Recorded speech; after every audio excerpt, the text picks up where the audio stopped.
Time now for a look at some of the other stories making headlines this morning. Comcast, which owns our parent company, NBC Universal, plans to spin off its cable TV networks. That's according to the Wall Street Journal and people familiar with the situation. The company will separate off entertainment and news channels, including MSNBC, CNBC, USA, Oxygen, E, Sci-Fi, and the Golf Channel. So it's spinning off. The new cable venture will reportedly have an ownership structure that mirrors Comcast's. Comcast's spokesperson declined to comment. So Willie, as you look at the screen right there, the big concern that stockholders right now on Wall Street are wondering about before they decide what to do with Comcast shares is whether Mika is going to have to give up her penthouse perch atop the Comcast building. Since I never had it. When are we going to get invited to the penthouse? Never. They never let us. I will say really quickly on this, Drudge at the top said, they're not relevant. News meltdown, all this other stuff. I mean, I could be completely wrong. We could all be fired a year from now or whenever this happens. You never know what's going to happen. Or tomorrow. But in this case, though, Willie, what they're doing is what other media firms are doing. You spin off the cable channels, which 7 years ago were making a ton of money. Now they've got to figure out. I just have to say something. He's totally wrong. Nobody's done it before. This is the first network to actually do it. They're talking about it over at Disney. We've talked about how that eventually is going to happen at Disney. But he's trying to spin this as though it's normal. It's not normal. It will become normal, but you guys have the distinction and the honor of being the very first cable network that's going to get spun off away from the parent company because you know what? They don't want to have anything to do with it. They don't even want to be near you. They don't want to deal with it. Somebody else's problem. How to make them profitable. Disney, which by the way, huge media news, Disney has figured out now how to make streaming profitable. Peacock had an extraordinary success in the Olympics. So they're talking about spinning this off. Comcast still owns, I think Brian Roberts still owns a third of that. And because Comcast didn't jump into the bidding war like everybody else, throwing stupid money at streaming services and then watch it flop, Comcast has a ton of cash. So now they spin this off, and they're in a position to what do you all say? This is getting interesting. To get a lot of consolidate, but also to just ramp up. And so you get a lot of people, a lot of different channels together. No. And so whatever that entity is going to be, it'll probably. Let me tell you. They're not ramping up your entity, buddy. Not at all. This is what you call winding down, getting the parent company away from the stink of all of you over at MSNBC. Mika and Joe, I'm looking at you. A lot of cable channels, and they'll be in a much better position to scale. To scale it. I took one business class at University of Alabama. We're all staring at you. You're pretty clueless, Joe. Okay, so here's the deal. MSNBC is spinning off its cable outlets specifically because of MSNBC. It wants to be as far away from that company as it possibly can be. Those companies don't make much money anymore. Yeah, back in the day, 2011, when Comcast came in and bought it, they saw that as the future. They saw that as a cash cow. Well, probably CNBC is the cash cow. And now they're realizing very quickly that there's too much liability associated with the likes of Mika and Joe and Joy Reid. Rachel Maddow was smart. She got out. She's just down to 1 day a week collecting some ridiculous sum. That won't continue. The new owners will say, bye-bye, Rachel. Keep doing your little podcast over there. We don't need this headache. We don't need to pay this much money. Bye-bye, Reid. It's over for Joy. Just over. In fact, it should have been over a long, long time ago. I think we all know that. As for Joe and Mika, now what's interesting with these two is Joe is very savvy politically. I mean, did you notice the day after the election how he suddenly showed up in a suit and tie and started talking about how he was this Southern white male conservative? Like he's, making a run for Tucker spot or something? Totally different persona. All of a sudden he's like, oh yeah, it wasn't really good how far out on the woke curve everybody got. Excuse me? Just exactly who are you? Well, he knew because on October 31st, the company announced its earnings and Comcast and NBC said it's very possible that we will look to spin off these cable entities, including Oprah's network, including MSNBC, CNBC, etc. One, because the business is just dead, right? Like, these are not businesses that you want to be in. So Joe can like talk it up as much as he wants. He's trying to put on a good face. He's like, it would be great. I don't really know much about business, but hey, if we're streamlined, maybe we can actually be more profitable, etc. No, what they're going to do is they're going to bleed you for all their cash. They're going to focus on their streaming business, which is making money, that doesn't have the stink around it that you guys have single-handedly, with the help of Joy and Rachel and a few others, but you've really managed to do some damage. And I realize you're hat in hand down there in Mar-a-Lago trying to make good with the former president and soon to be president again. But listen, no one has forgotten this. Here's Joe Scarborough just weeks ahead of the election, acting like this was completely do or die. What was do or die for him, for Mika, for everybody else over at MSNBC, not do or die for the nation the way he ranted. You can't meet. If they voted for Trump in 16, whatever. They voted for Trump in 20, they knew exactly what they were doing. If they vote for Donald Trump in 2024, and I've said it on my show, I'll say it here, they're knowingly voting for a fascist. They're voting for a racist. They're voting for somebody that wants to put this country 200 years in the back. And so I'm not trying to figure them out. I'm trying to figure out how we get people out who love democracy, who love freedom, who love the rights of all Americans, how to get them to the voting booth. Because that's how we save our country. Wow. Okay, so really, and yet days later, you're on set saying, oh, well, we kind of screwed up because we didn't understand this woke thing. And then you go begging Donald Trump to have some kind of line of communication as though he's, North Korea. Joe and I went to Mar-a-Lago to meet personally with President-elect Trump. It was the first time we have seen him in 7 years. Get it, right? They're like, oh my gosh, our company's going to spin off and no one's going to want to pay our salaries. Right? Like the joke about Mika's penthouse that Joe made, that wasn't entirely a joke. Like, she won't have the penthouse anymore. I don't know. Like, look, they'll probably do fine in the podcast arena. They'll have to start all over. We've done it. Listen, we've done it here. What do you think the Trish Regan show has done? And it's incredible, right? It's incredible. Make sure you subscribe, like, share, all that stuff, because we're coming up on 500,000. I just started doing this show live with you guys about 1.5 years ago. And yeah, I had to start over and I had to learn something entirely new, but I wouldn't trade it for the world. One, I'm my own boss. Two, I've gotten to know so many of you, and you're wonderful.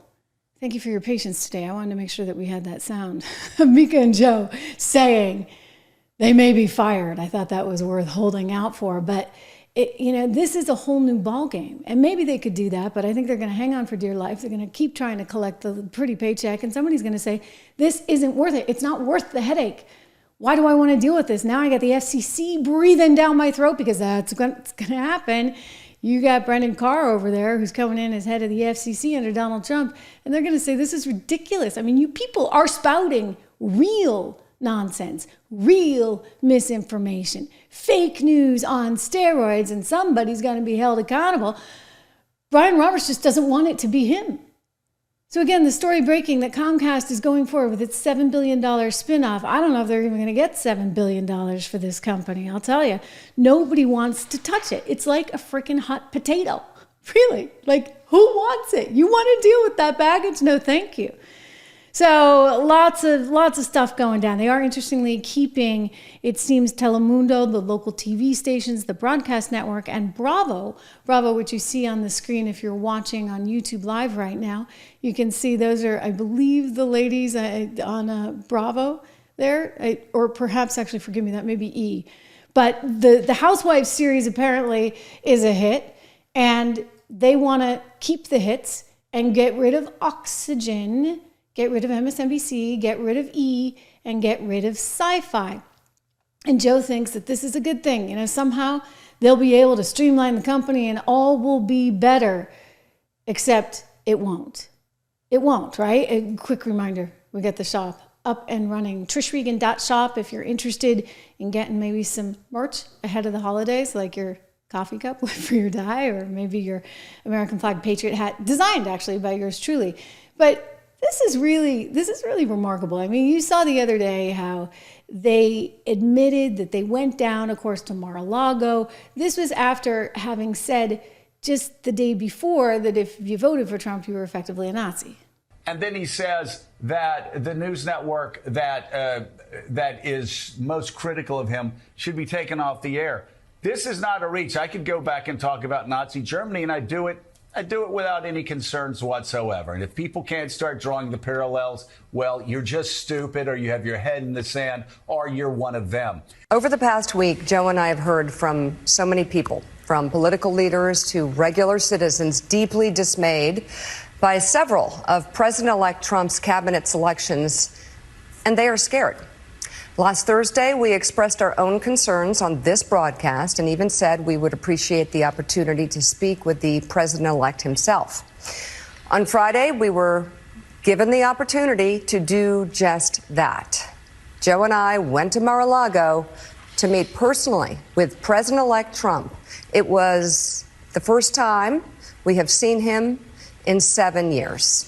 Now, we talked about a lot of issues, including abortion, mass deportation, threats of political retribution against political opponents, and media outlets. We talked about that a good bit. And it's going to come as because no you see surprise. they're terrified that somehow they'll be held accountable for all the misinformation that they've put forward. And it's been misinformation. I'm sorry, but when the New York Times tries to tell you that wages are going up and they don't bother to report real wages, which are adjusted for inflation, and they try and present that as fact, and then they go on MSNBC there, and Mika and Joe are trying to say, oh yeah, you know, this is all in your head. The economy is doing great, and wages are doing great. It's like, no, they're not doing great, because you know what? We have that much inflation. So even if your wages go up 4 or 5%, it doesn't counter the fact that you have a 30% increase in gas prices or 22% increase in food prices. So there's been plenty of misinformation, and there's been dark misinformation. For example, the Nazi, the World War II comparisons, that's pretty scary stuff. And then they wake up and they realize none of it mattered. Absolutely none of it mattered, because guess what? Nobody is watching MSNBC other than maybe in bits and pieces, for example, on this show, right? Thank you for being here on this show. They came to this realization just yesterday on set, as probably word was circulating that they were doomed, they were getting spun off, and the parent wants nothing to do with them. Listen to this. New research shows 1 in 5 adults regularly get their news from influencers on social media. The number is even higher among younger Americans, with almost 40% under the age of 30 getting their news from those sources. According to the Pew Research Center, the social media site X remains the most widely accessed platform, followed by Instagram and YouTube. I mean, that comes obviously for political news. And Mike, that's the challenge. You grew up in a newsroom like Gene grew up in a newsroom. I mean, that's a lot of challenge. That's a challenge for a lot of mainstream media sources is, do they make themselves relevant again to here 20% of adults who actually get influencers on social media? I don't know maybe somebody who makes baskets. And you know what? People that they actually trust, people that don't have their hand out constantly. I mean, you saw Reverend Sharpton, right, on that set. And you saw him as Joe Scarborough was just going on a rampage there saying you can't vote for Trump. Reportedly, Al Sharpton got $500,000 from the Kamala campaign for his organization just days before he interviewed her for CNBC. That's a little disturbing. Reportedly, Oprah Winfrey got not $1 million, but $2.5 million for interviewing Kamala Harris for her program. Oprah Winfrey, of course, having the Oxygen Network, another Comcast property. So you're looking at this and saying, well, why would anybody believe you guys? You're just so damn selfish and self-interested. And then because you realize, guess what? America's not with you, and you finally wake up and smell the coffee, you go down to Mar-a-Lago, and guess what? Your viewers, the few that you had, hate you even more. Take a look at this. Ratings just in from that show where they volunteered. They went down to Mar-a-Lago, and we see that there was a nosedive. Literally, people were sitting at home and turned them off because the only audience they've courted is this audience that's filled with rage and hate that basically they have inspired.